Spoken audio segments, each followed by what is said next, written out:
faith.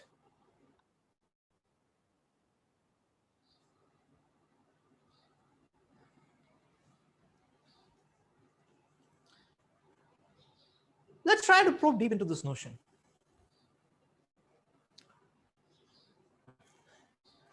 What exactly is faith all about?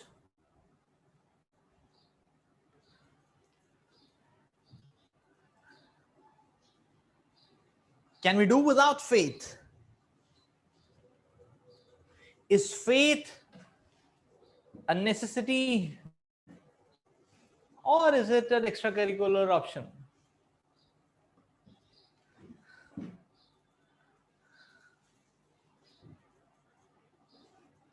What is reasonable faith and what is blind faith? How does our day-to-day life intertwines between faith and experiences? On the planes and domains of scientific and technological realms, how does that stand? And how is the same thing presented to us in a spiritual setting? All that and some more today.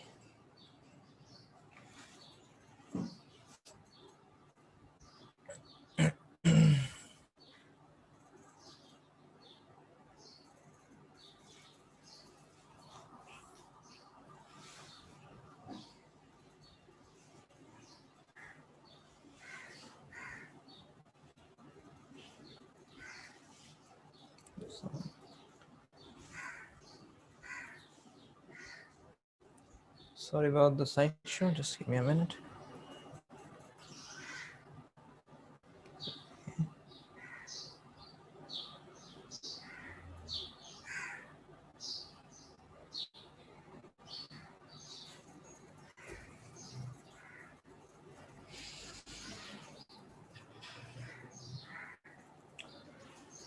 So the first point or the first principle to note is that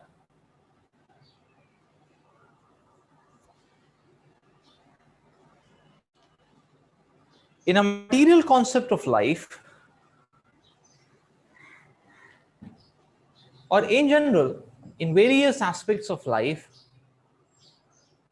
faith is inevitable.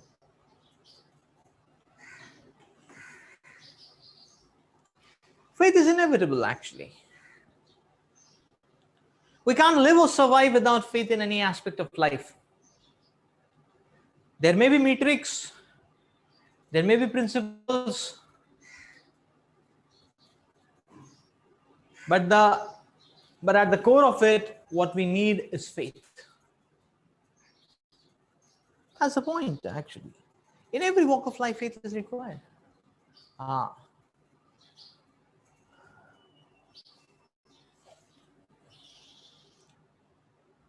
And so on and so forth. So faith is a necessity. It's not a luxury, it's a necessity. Faith is inevitable in every walk of life. Let's take a few examples to do this, to understand this. Just like, say, for example, when a person is suffering from a disease and he goes to a doctor, so he can't do anything than to put faith in the doctor. Now we hear many cases of scams of doctors, or the cheating algorithms of doctors, that how they actually just play around with the patient and in such a way that his problem gets aggravated, and then they can do an operation, they can put him in ICU, they can charge a lot of money. So every now and then, so we have seen like we have seen now, say for example, cardiology, and now we have seen some people, they aggravate the case to such a level that they can do bypass surgery, because that's where they can earn a huge amount of money. So So many of them actually in this way play around till they make it a proper surgery case, and they get a lot of money. And many times these surgeries are detrimental to the health of the patient, because yes, the body once opened is not the same as before. So unless there is a very emergency case, it's not recommended. But then now we may know these cases, but the point is that if any of us, or if we see any of our in our circle of influence, circle of knowledge, anyone experiencing a disease, there is no option but to go to a doctor. So where is the question of faith being an extracurricular subject? Is it not? Say for example, job. Now when you talk about job, again the same point comes actually. A person may say, no, just like for example, say in placements. Many times people sit for placement, they get a job, but by the time the year ends, the job gets cancelled. Like last year also the same thing has happened. In the COVID year actually, people got placements. Uh, they got placements in December, January, and even in KGP. So we saw in KGP people got placements in December, January, and then COVID came. So July, August, no, some of them were put on hold by their companies, and some companies said no, they cannot take it. So the job offer got cancelled. Is it not? So now the whole thing is that this is not just true for one who has just got the offer and is not joined the company. For one who is going in the company also, he also has to have faith and go on. Because anytime the company faces a deadlock, or anytime the company faces a reversal, then the first thing which comes in the mind of the company is layoff. Layoff. Big companies also lay off. Even good professional programmers, engineers, they get laid off. That's the trend. So now in the company, one has to go on with faith that there is no alternative to that. Now, even if the CEO says, no, we don't lay off anybody and this and that, first of all, the CEO himself will not be sure. CEO himself will not be sure that whether his company will last 6 months or not. Even big, so the market is like that, the business is like that. That 6 months down the line or 1 year down the line, $1 million company may not be existing also. That happens every sector. We have seen cases in United States of healthcare companies having millions of dollars of turnover, millions and billions of dollars of turnover, and a year or two later, then the company doesn't exist, goes complete bankrupt. So the point is that doesn't mean we stop working. That doesn't mean we stop seeking for a job. We have to go the same route, is it not? What to say of our professional life? Even in job, person requires faith. The job person requires faith anyway. Even in relationships, one of the important relationships in a person's life, say marriage.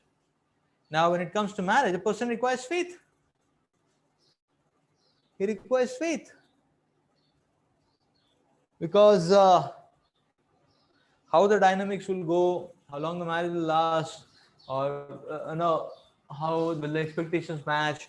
Will there be synergy, or will there be discordance? Whether it will be a synthetic effect, or whether it will be a debilitating effect, because of the two people coming together. We can never say.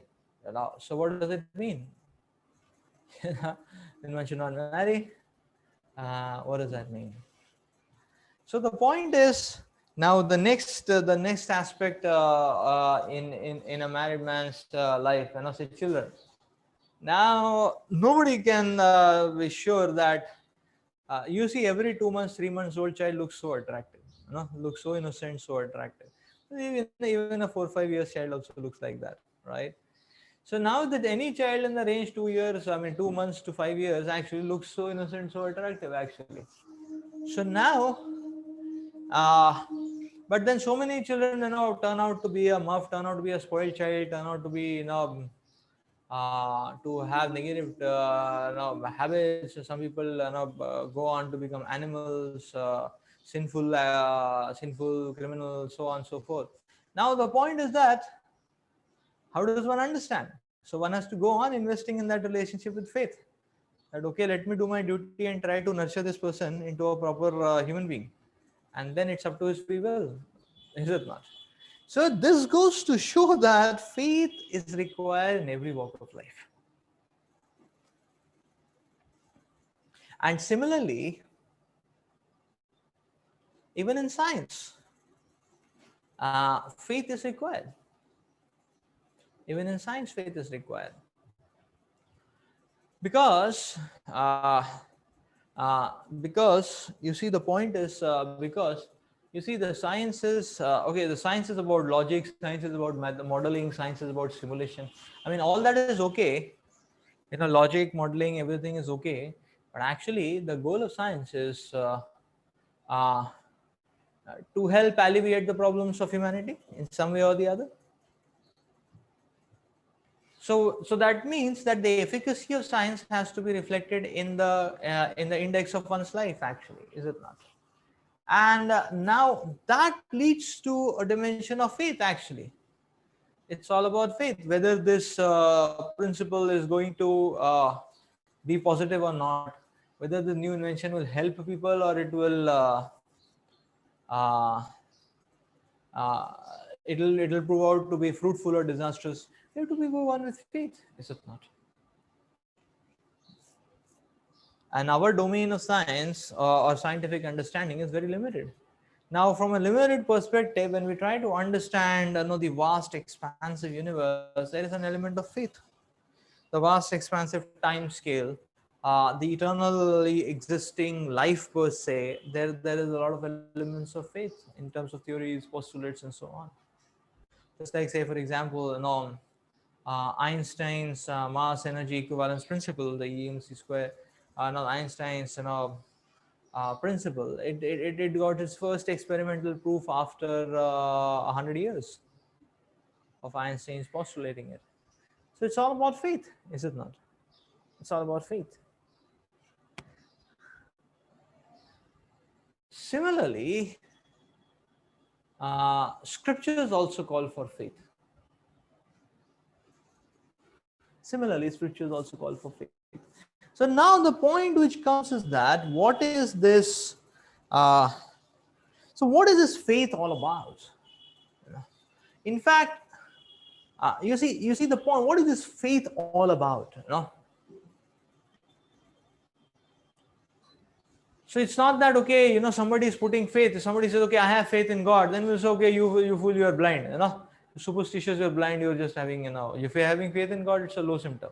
No, having faith is not a symptom of weakness. Or faith in God is not at all a symptom of weakness. Rather, it is a symptom of strength and guts. Strength and guts.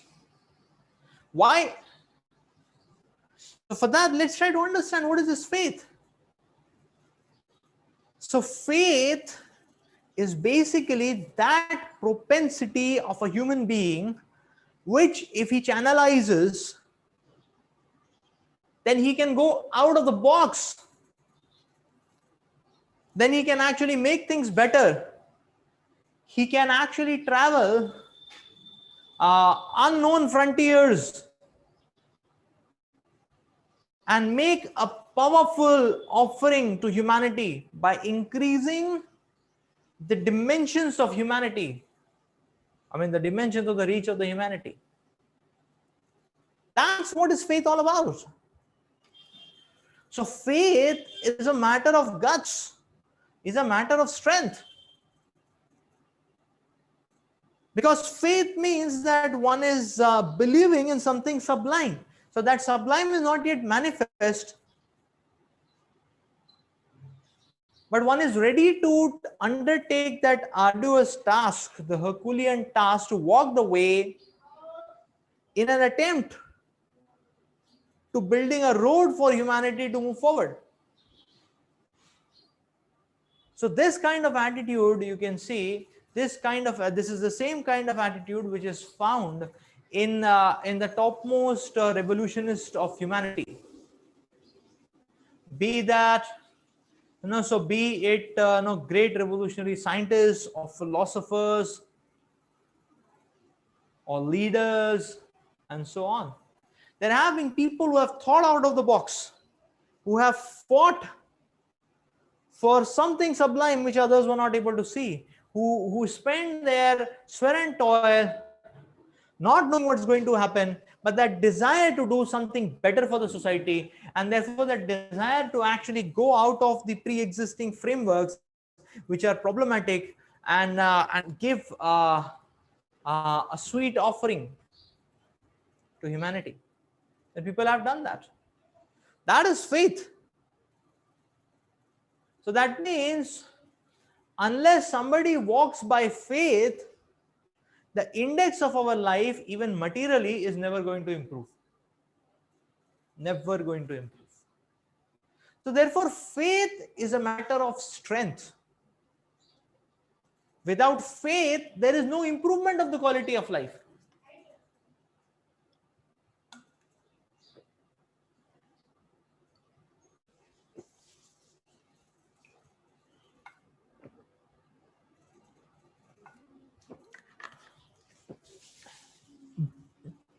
In entrepreneurship also, there is this principle.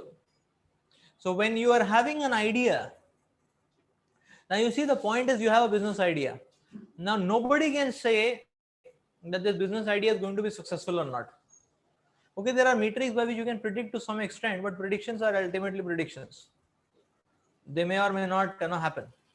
Now the point is that then how do you, so some metrics of evaluation are there. Okay, there needs to be some people who are saying that yes, this is a good product, it will help this section, and there should be some people who are showing interest in buying it, and you're showing who are substantiating that product is a good idea.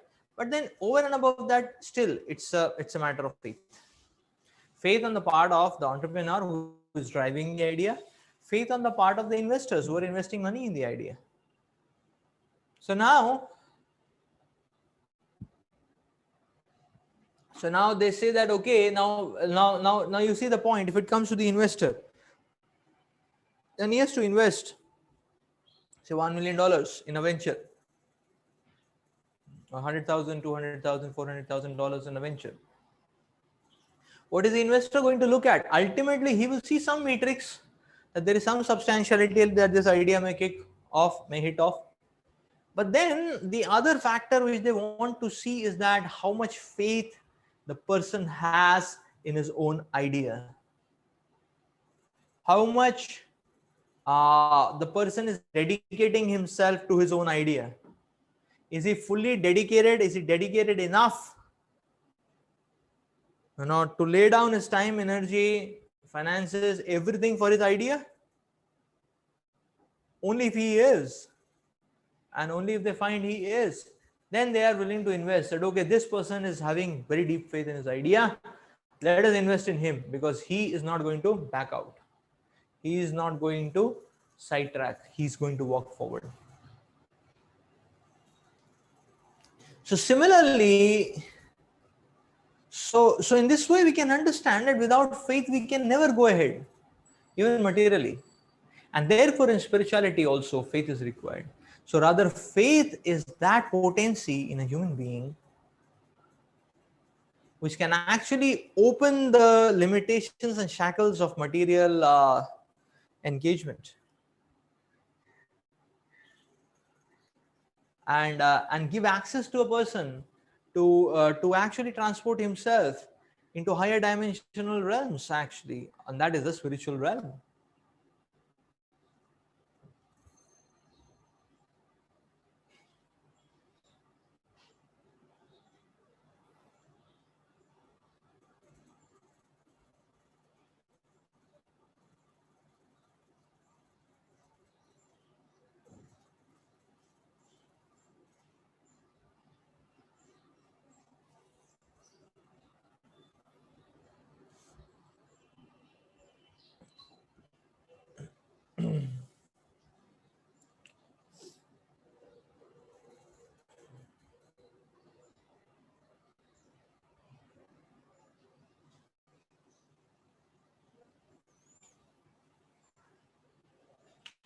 Yes, we did touch upon this aspect a few sessions before, but quickly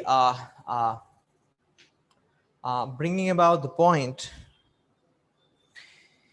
From a materialistic point of life or a materialistic concept of life, one's activities simply revolve around these four or a permanent combination of or any of these four activities: eating, sleeping, mating, and defending. Now, eating, sleeping, mating, and defending are activities which are common even in animals. Even in animals. So, eating, sleeping, mating, defending are found even in animals. Now, as long as life is just limited to eating, sleeping, mating, and defending, man is no good than animals. And we had discussed this before, that because the animals experience the same quality of happiness that human beings experience. Why? Because their foods, their tastes are not interchangeable, man and animal. So rather, we can understand that animals are the next point is animals are best, benedicted or endowed with a greater potentiality or skill to perform either of these eating, sleeping, mating, defending activities much better than human beings. And rather, human beings, if they limit themselves to eating, sleeping, mating, defending, they suffer more. So the differentiating factor for a human being comes when he starts following the principles of dharma.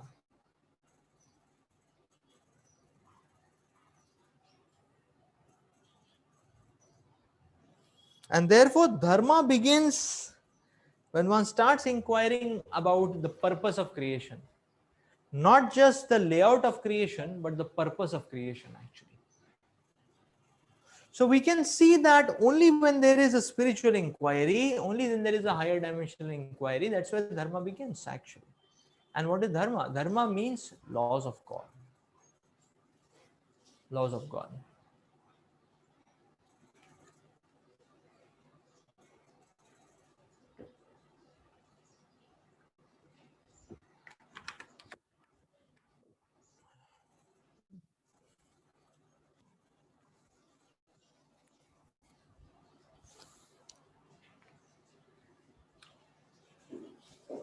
So the learning process in any technology, in any field of knowledge requires faith. Because unless one learns the principles and the model, how will one go ahead and apply that model to a real life situation? And unless one applies, how will he get the results? So the process of assimilating to application is always the faith phase, is it not? In any field, actually. In any field.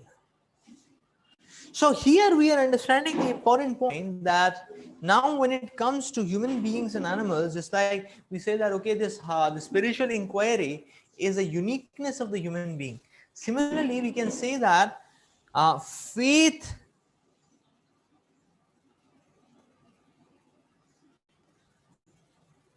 this higher dimensional faith or faith in the Shastras is the potentiality only of a human being. Is a differentiating factor, which clearly takes human beings apart from the plane where animals exist. So animals behave on instincts; they don't behave on faith. Human beings can behave on faith, and having faith in the Supreme Lord, they can control and resist the provoking temptations which the degrading atmosphere and situations instigate.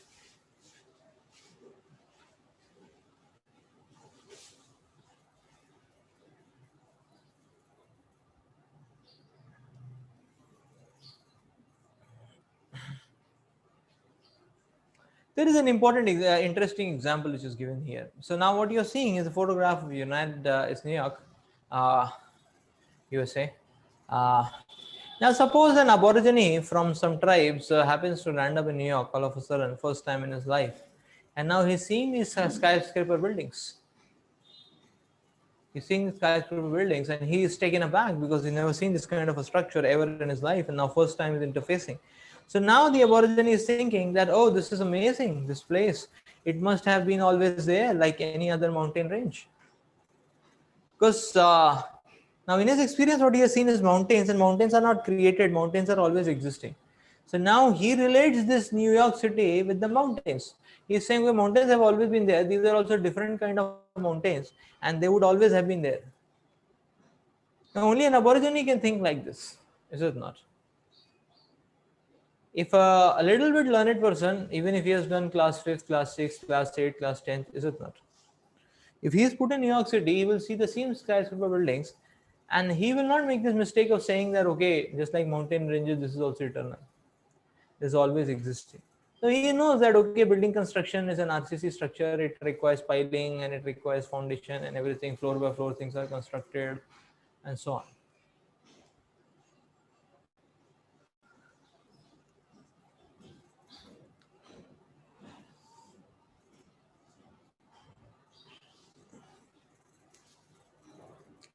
Floor by floor things are constructed and so on.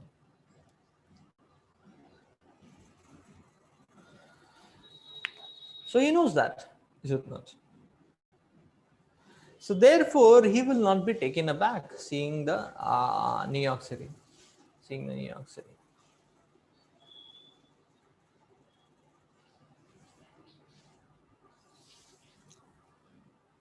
Now mark this example. Actually, this example is quite interesting because it is teaching us multiple points of view. The first point which it is teaching is that, you see, as long as one is an aborigine, New York City will completely appear to be mind-boggling. Is it not? Like that.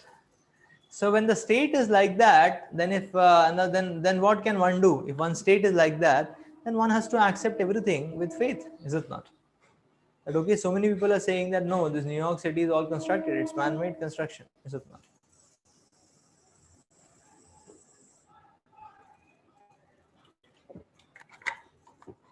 Every building which is constructed has 100 years average lifespan, more or less, on the average, or so on. So his quotient is much more, is of faith will be much more. Now, when a learned person comes and he understands the same reality, now because he is learned, he is having knowledge. For him to appreciate this aspect, to appreciate New York City will be easier, is it not? So that means that broad vision gives one the broad vision actually makes our angle mature in such a way that we can start relating with reality in a much better way. So the element of just blind faith is not there. It's no more blind actually. Learning makes it understandable and digestible. So now when we want to understand and try and understand and churn out meaning in life, it is the scriptures which can actually make the whole life situations understandable or digestible. And therefore one should follow dharma. That is the reason one should follow dharma. So it will be easy to write a textbook and say to an aborigine that, okay, the New York City came by chance all of a sudden. But a little bit learned person will not be able to take it down. It will get stuck up on the throat, don't go down. He won't be able to accept because he knows the science. He knows the science. So this is the first point we can understand from this example.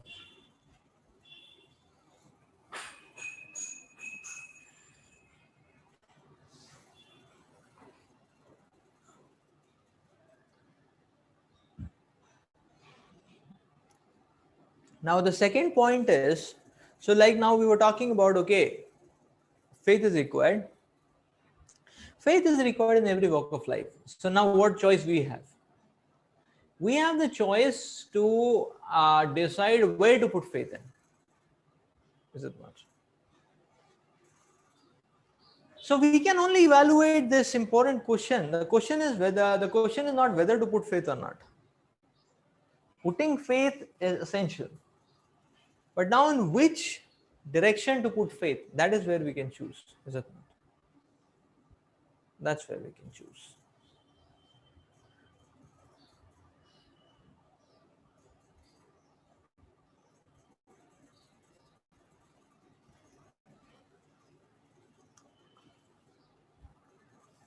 So faith is inevitable, but one should always testify whether the faith is reasonable or not. Is it not? Now you can see the faith is reasonable or not. Faith should be reasonable, verifiable, understandable, practicable. Is it not? Or practicable. One should be able to practice it.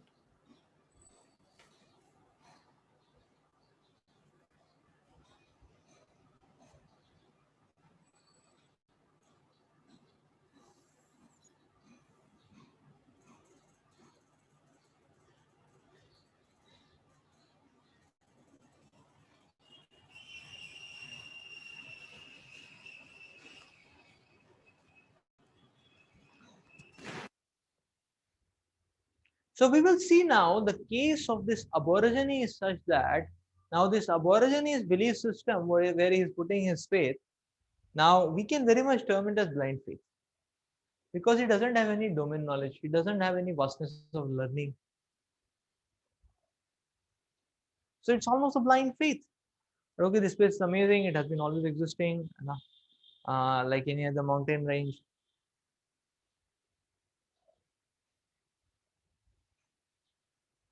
That's blind. Whereas the faith of a learned person is reasonable. Why it's reasonable? Because the learned person has seen, the constructions being done step by step. A certain building is only 5 story constructed, certain building is 10 story constructed, but no walls, no painting. Another building is fully complete. So that's reasonable faith.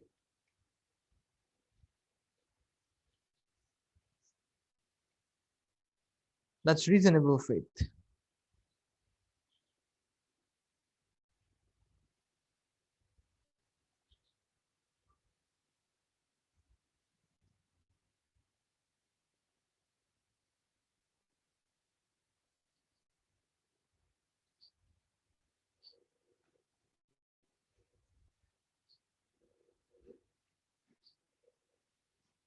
Yeah, so the city has not just come by chance, the city has come by the efforts of countless architects and craftsmen for many years together. That's how the city has appeared to be.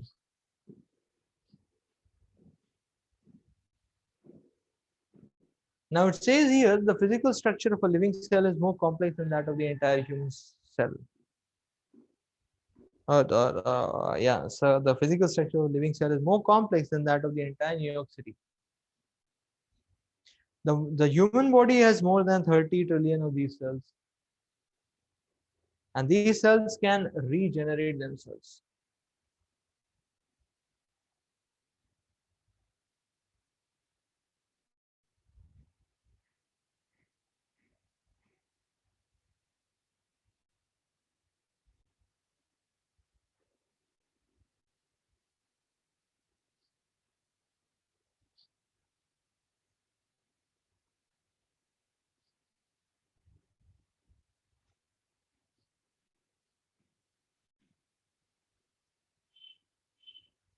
Okay, so let's see here. So you're saying, dear Akila, can you explain what is this? And Akila is saying this is very tasty.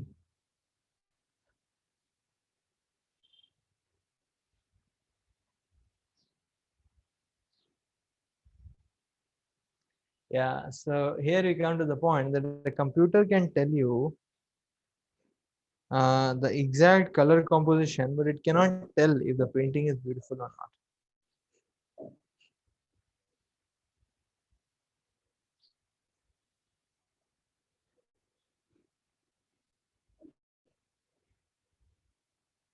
Similarly, chemical composition of any substance can be understood, but what is its impact in its interface with human beings? That is something to be understood.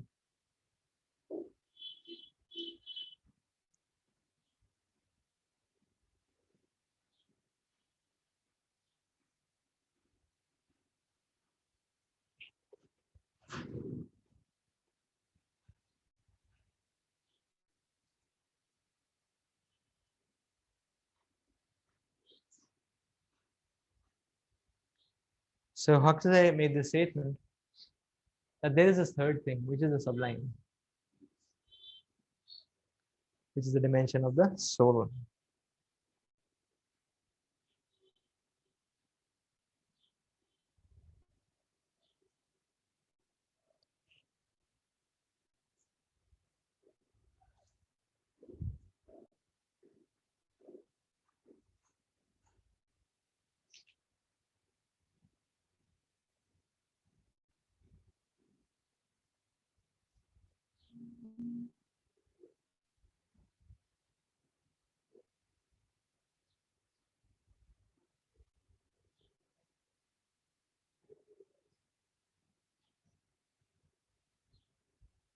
Yeah. So we can say, you see the point that matter is completely controlled. Mhm.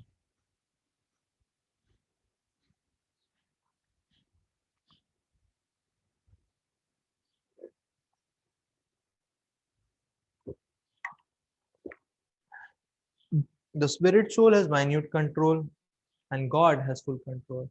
It's like we see the here the bulb is controlled, the switch is in between. It has some minute control, but the power station has full control, which cannot be overridden.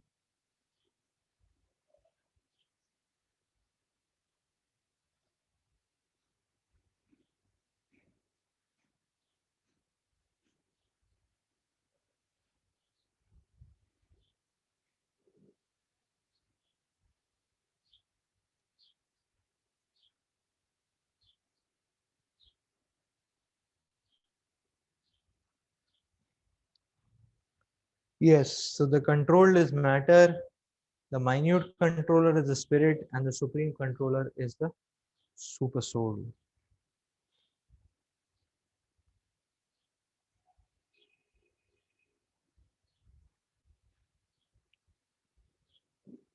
Okay, let's see here. Mercedes is parked, Mercedes is speeding.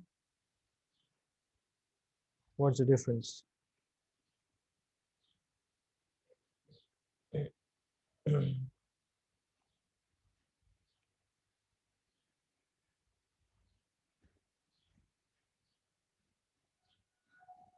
Yeah, so here it says, what is the difference? The driver is the difference. Is it not? Because the vehicle will go according to the taste of the driver. So he makes difference.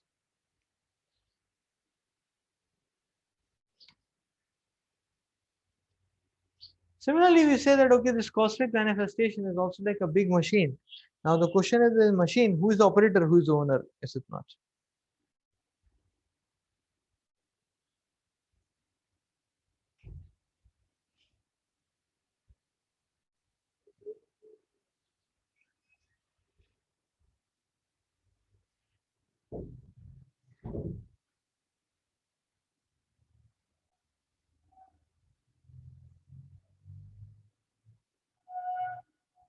Now let's evaluate this idea.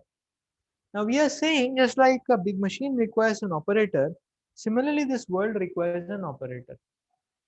Now to understand this, uh, yeah, so one analogy we gave, okay, just like a car requires a driver. Only when the driver is there, then the car will speed up. Otherwise, it will lie parked. It will lie parked for decades. Only when the driver is there, then it will speed up. So if the car doesn't move on its own, how is the universe moving on its own? So this is logic. This is understandable. This appeals to the intellect, is it not? So this example is an example of showing that how faith in God is reasonable faith. We can see that the car doesn't move without a driver. So how can this universe, which is a big machine, can move without the driver? That is the super soul. Now, when we talked to about no, so just some time back, we talked about New York City.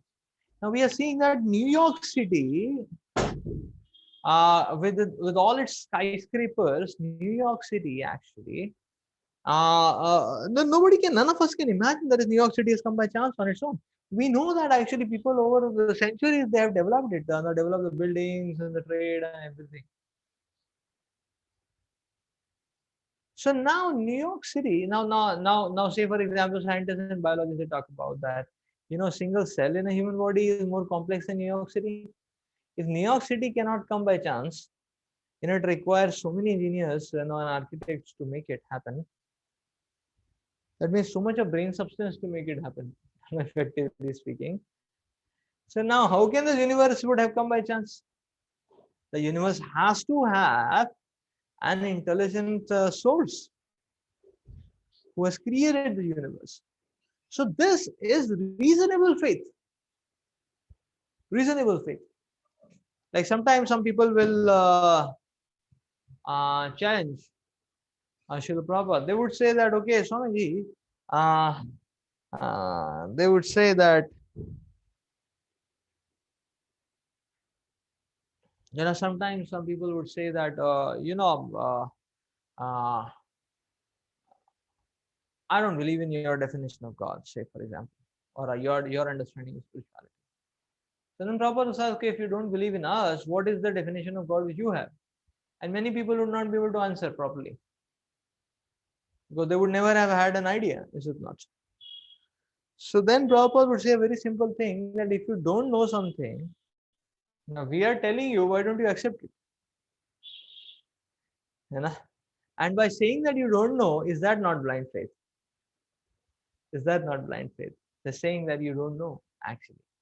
So this is the point. Many times people say, okay, Vedas are outdated, actually. No.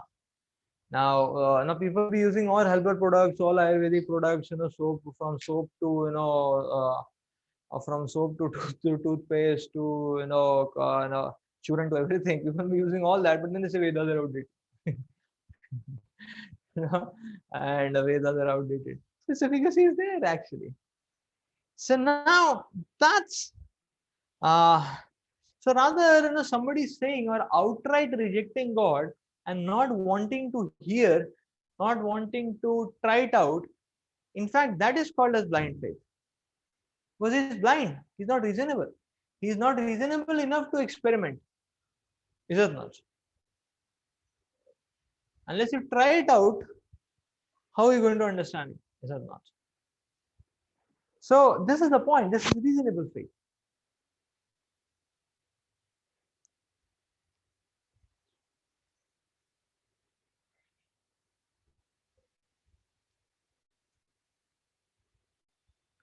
So the Lord explains in 9:10 Bhagavad Gita, Maya adhyakshena prakriti suyate sacharacharam hetunanena kaunteya jagat viparivartate. This material nature, which is one of my energies, is working under my direction, O son of Kunti, producing all moving and non-moving beings. Under its rule, this manifestation is created and annihilated again and again. So the Lord is explaining this material energy is one of my energies, working under my direction, producing all the moving and non-moving beings. Under its rule, this manifestation is created and annihilated again and again.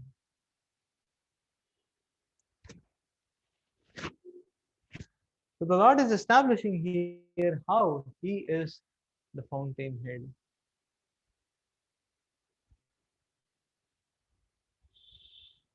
How He is the fountainhead. This is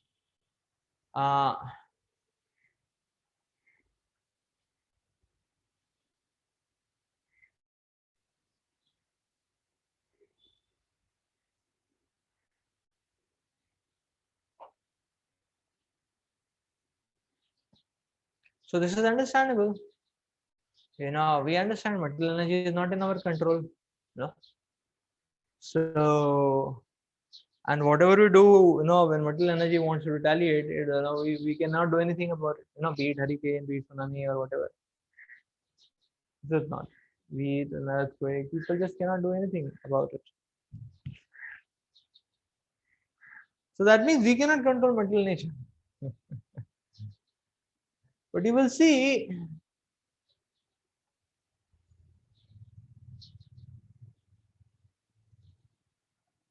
but we can see that this material nature is under control of God.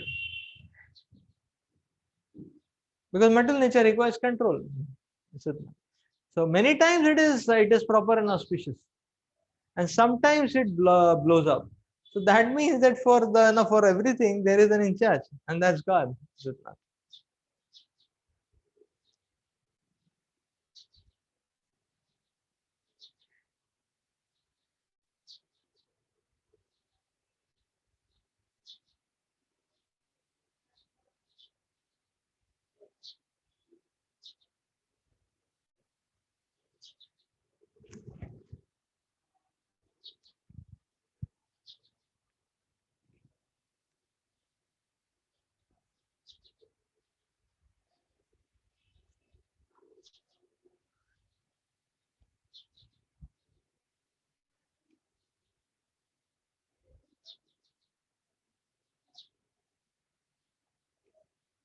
So, okay, the principle we are talking about here is that that which is more sublime has greater power.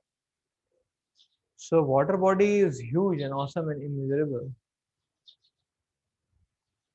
But then we understand that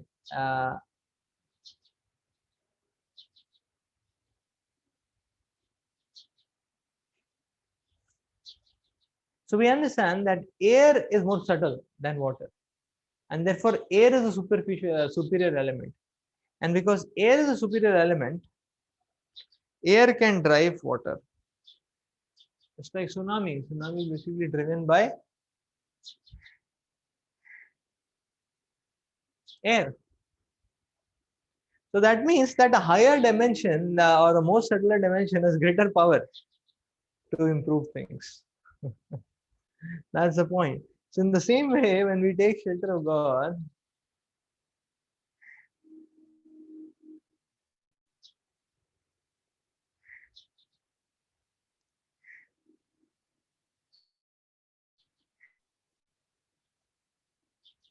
that's like a higher force. When we adhere to Shastra, that's like a superior force. And when that superior force goes into the life of people, then it brings about the transformation.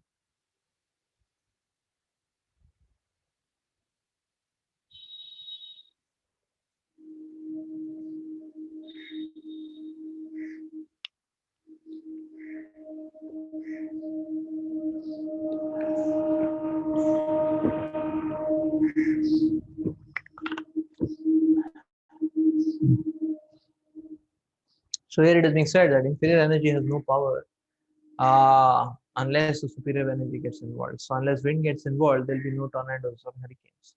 Similarly, God is the supermost energy. Unless God is involved,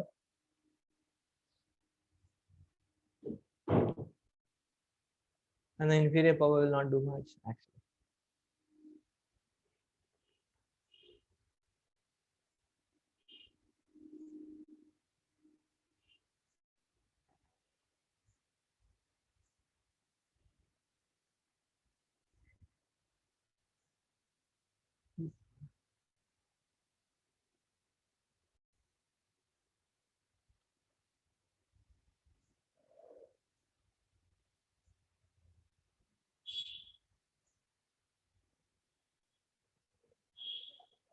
So God is the ultimate cause. It is more sublime and therefore it is most powerful.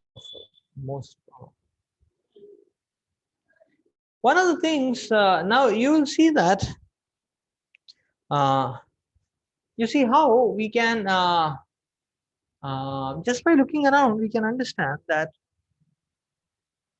how scriptures are so mature and so well thought of. That is something what we can see, or that is what something what we can validate. How scriptures are.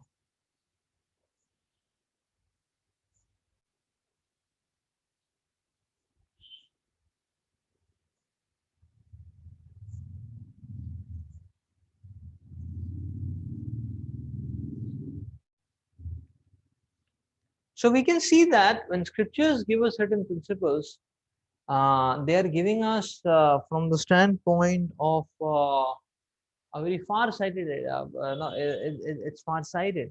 It's very sublime. It's mature actually.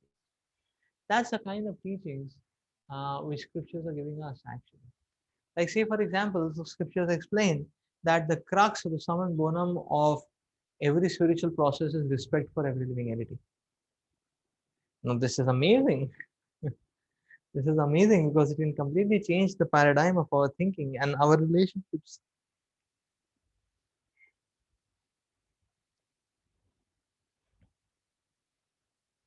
So Shastras are talking about that, okay, one who can control his senses and mind, he can be the most happiest person. Rather, he'll be de-engaged, or rather he'll be released from the engagement of the shackles of modes of material nature.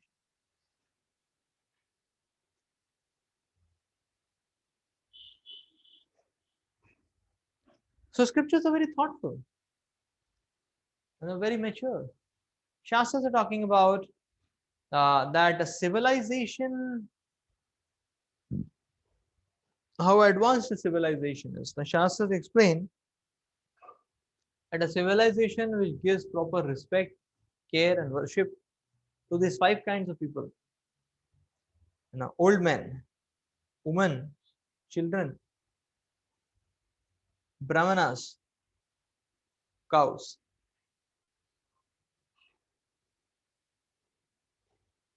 So, to the degree these five categories of people are cared for, to that degree that civilization is advanced. Now, old men, children, they can practically do no tangible productivity. But the instruction of the Shastra is not to be obsessed about productivity, but invest in people. Invest in people.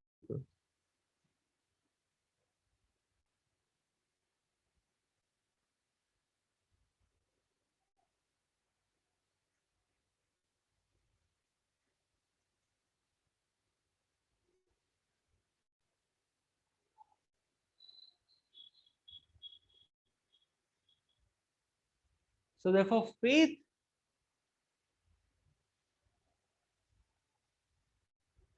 in Shastras is not at all blind. It is so reasonable. Similarly, Shastras are talking about man's psychology, woman's psychology. Very amazing, actually. The strength of the Shastras lies in the understanding of the mind. The strength of the Shastras lies in understanding of the personality traits, the different behaviors which people exhibit. It's the strength of the Shastras. It's the strength of the Shastras.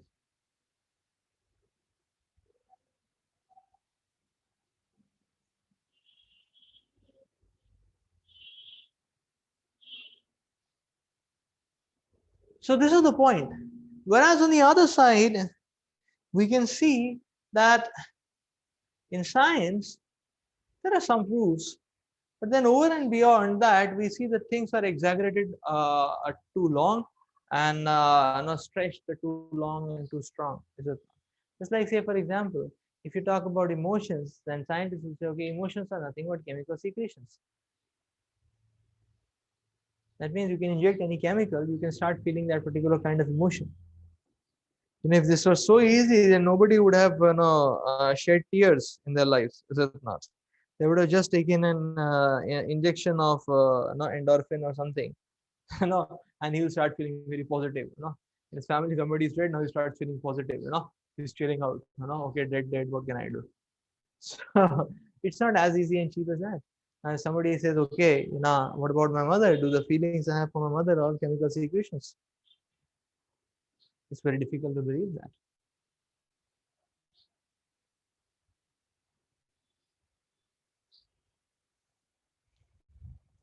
It's very difficult to believe that. So this goes to show that uh, this goes to show that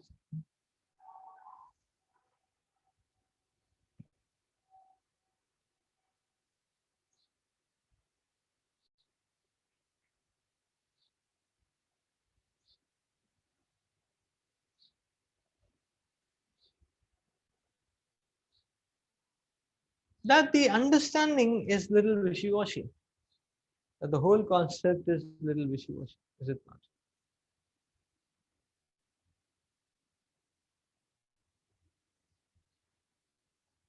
So it's illogical.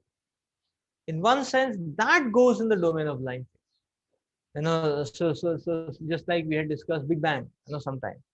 Now, for something to be actually coming out of a point which is physically unrealizable, mathematically unverifiable, and beyond all concepts of space and time,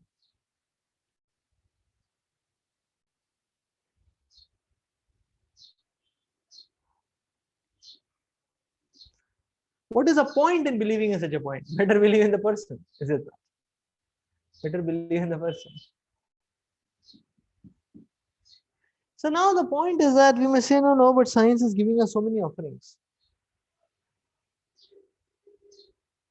Now, if you see mainstream science, then you will see that most of the science which has been done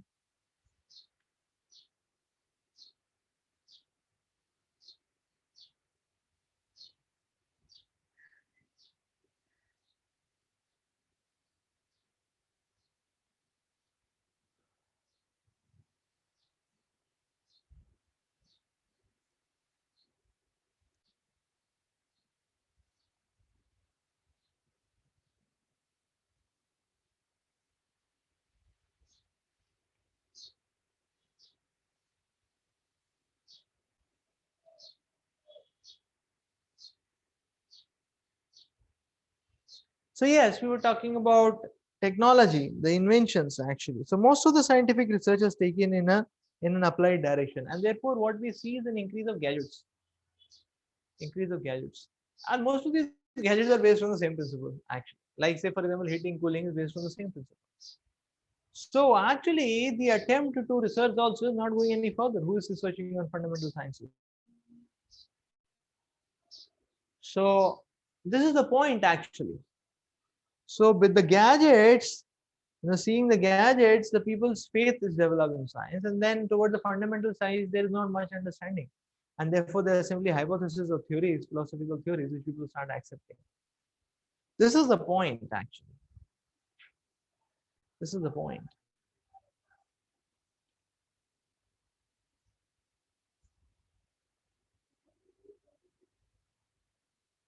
So therefore, uh, faith in scriptures is the best algorithm for life.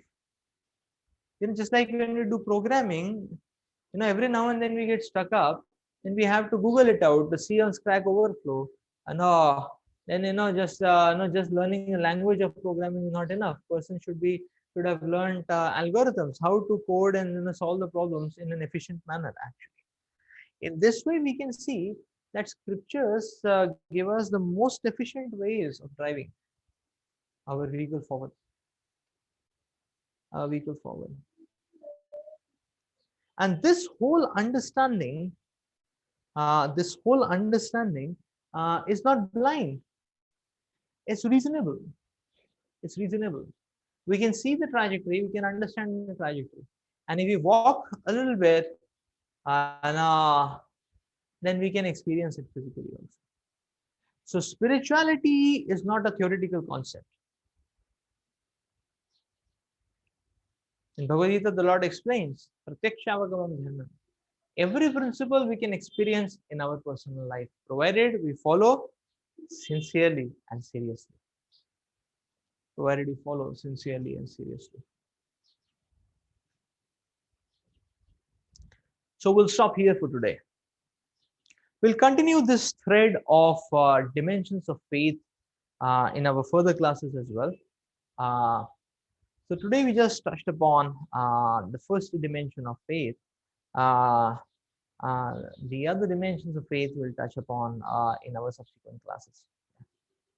So I thank you very much. If you have some questions, we can take one or two questions.